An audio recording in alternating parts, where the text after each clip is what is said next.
welcome back to Minding Your Business. This is Chris Spiker. I'm Aaron Goldstein. We are here with our second guest, Bruce B. Hailstone. Well, hello, my friends. Good to be back.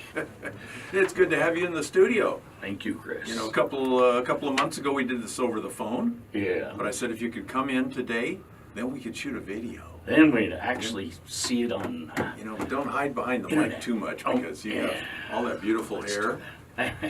And you are the voice of real estate. Where'd you come up with that term? Well, it's kind of ironic. In real estate, you're trying to differentiate yourself from others, right?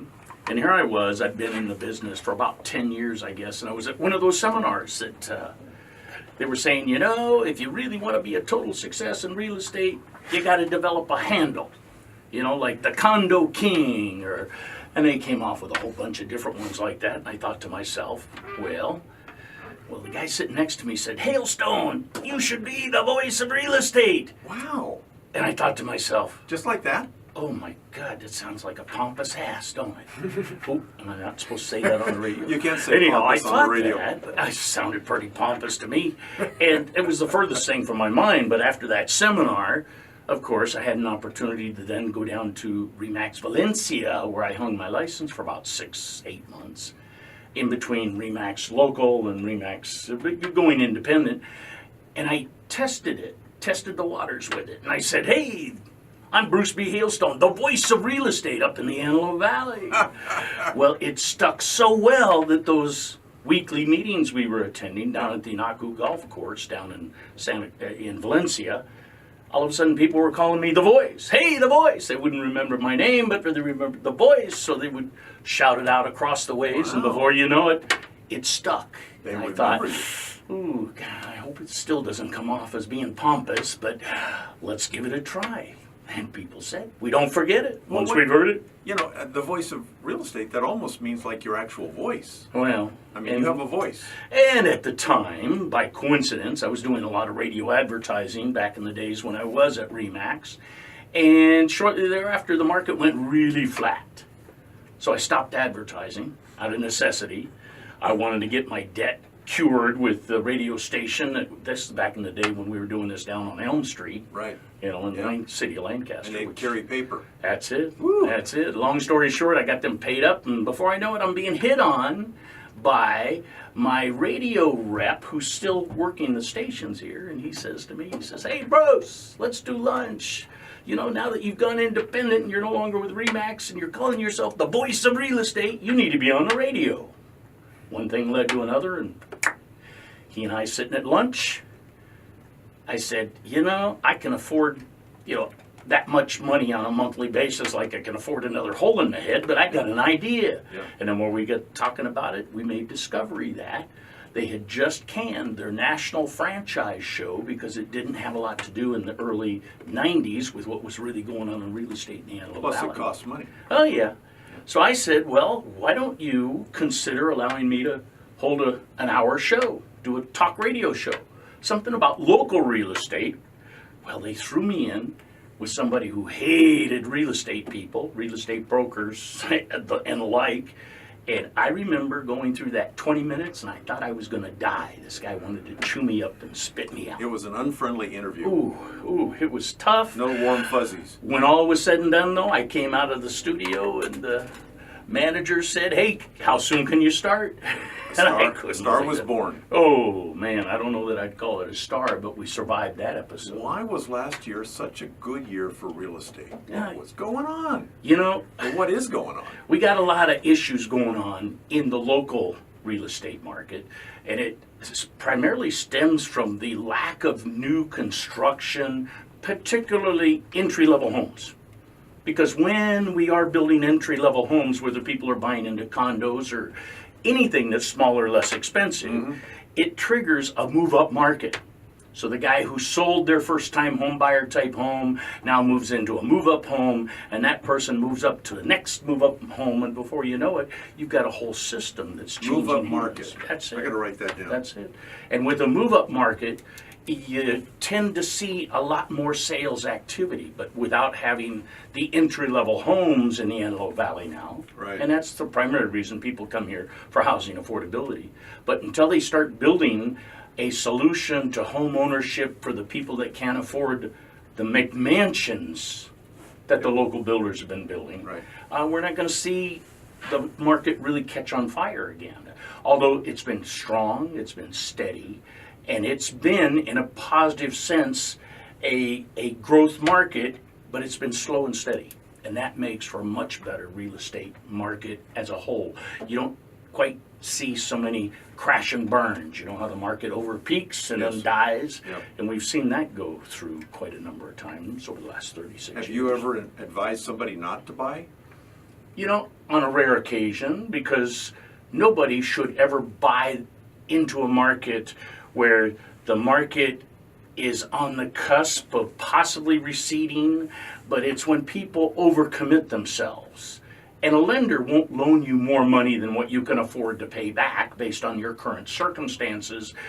But not all people have the restraint, because obviously when they first buy their first home, now they want a refrigerator, and then they want a new automobile, and they get themselves too deep into debt. And the original debt that they were estimated on, their affordability factor, all of a sudden becomes far less affordable because they've increased and created too much additional debt. And their circumstances could change. And when they do, Overnight. and unfortunately, Yeah.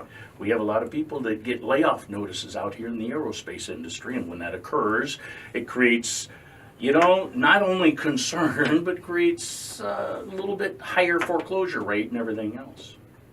And anytime anybody gets themselves in a little bit deep, don't keep it to yourself. Don't be embarrassed. It's not uncommon that people overguesstimate what they'll be able to afford in a few years. And when those markets start to change, start talking to somebody, a professional, and get some help early on. It's a darn shame when people are living in their house and all of a sudden they're getting a foreclosure notice and they don't know what to do. So are you saying maybe like, let's sell this house now instead of waiting 2 years and trying to? Sometimes that's the answer. Yeah. Other times there's other potential solutions.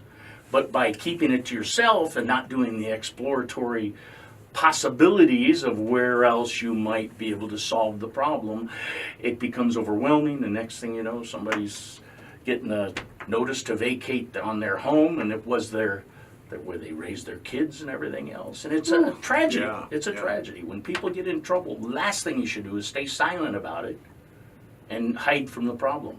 Because these problems don't get better, they tend to get worse.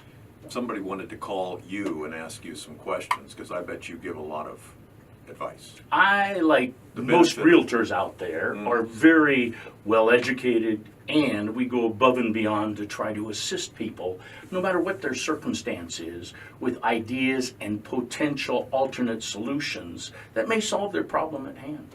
Sometimes it's selling, sometimes it's not. What I like about you is you're really, you know, not everybody in the world is going to use you. Of course, of course. However, you seem to, you raise the water for everybody. Well, and again, I think one of the better things I've done in my 36 plus years in real estate is staying honed in the educational realm. You have to constantly, it's a lot more than just license renewal. You know, we have a required 40 hours every 4 years, which is almost pathetic. What the true professional does is constantly goes to conventions, goes to various kinds of seminars and the like to refine their education on their subject at hand. And if you're in the real estate industry, you should know way more about it than the people who are hiring you to assist them. Yeah, you don't want this sale to be the learning experience. It's unfortunate. Everybody has to learn somewhere, and there's a lot of really good people out there.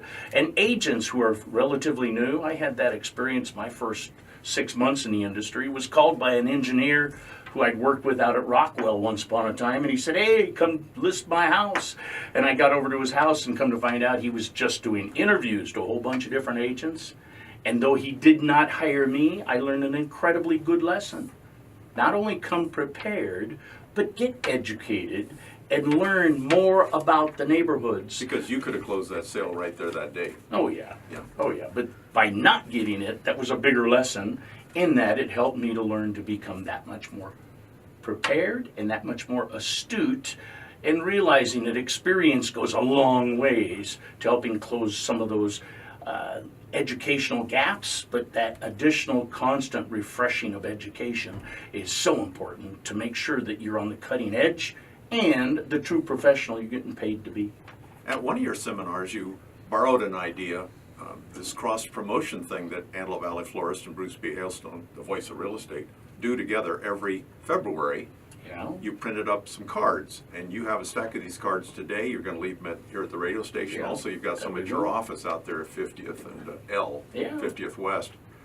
So you get this card from Bruce B. Hailstone, and you go into AV Florist to get a rose. A red rose in a little vial, and hopefully it'll help you as AV florist. Get them in the door. Get them in the door. But what we do is by buying that freebie rose, we also structure it so that the entire month of February, people can come cash these things in at your store.